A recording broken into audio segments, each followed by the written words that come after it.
Solway Firth Partnership wanted to celebrate our fantastic coast in Dumfries and Galloway by encouraging people to go out and explore the cultural, natural and built heritage of the coastline.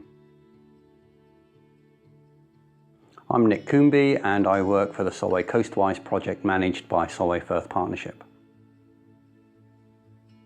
So we believe that the more people know, the more they care about the coast, and the more they care, the more they're going to want to do something about it, but also tell other people about our fantastic coastline. So Solway Coastwise wanted to engage with as wide an audience as possible, but we have 200 miles of coastline and some of it very remote.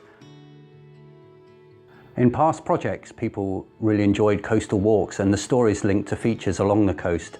And so we decided to develop a project that used place names as a catalyst to encourage people to find out more. In the winter months, we ran a series of talks and word soon got around so that we had a good audience for people who wanted to find out about our fantastic coastline and the stories that it had to tell. We developed a model where we met up with communities in a venue, and after a short presentation and a look at old maps, we then went out to explore the coast. I would say that these were some of the most productive events that we had, really well received. Of course, in the summer months when the weather was fine, then coastal walks were really popular, and we targeted interest groups, but also the general public and education establishments so that they could all go out and explore and discover more about our wonderful coast. The archaeological themes were particularly popular. We discovered lots of things that hadn't been recorded before, so it was a really valuable thing to do. We found salt pans, a millstone quarry, and remains from World War II mulberry structures that had never been recorded before. This was the first time that some of these structures had been recorded, partly because in the past archaeologists had gone along during high tide, so a lot of these remains were hidden.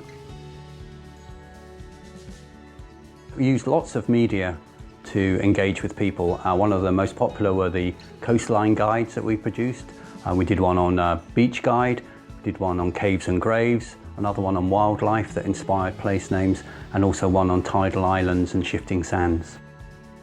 We also produced 4 exhibitions tailored for the different locations. So we had one in Port Logan, another one at Gatehouse of Fleet, one in Dumfries and another at Annan. So each of the exhibitions were tailored for the location.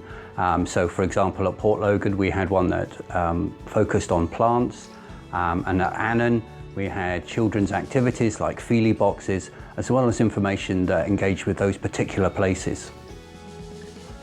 So we're really lucky that the coast is a fascinating subject, so we had no problems in getting articles in newspapers and also in glossy magazines, including a series of articles in our Wigtonshire. We were also fortunate in getting a series of ITV television programmes which featured 4 different locations across the coast.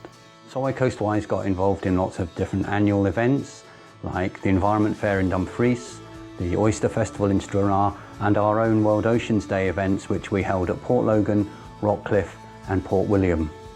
The Port William event was really good, and we had people showing us the lobster tanks as well as exploring all sorts of different place names along the coast. All through the project we've used social media to keep people up to date with what we've discovered, and we've had a Facebook page. We've also got a web page which people can visit, and a blog which will continue to be accessible, and we've had some fantastic films done showing people the place names along the coast.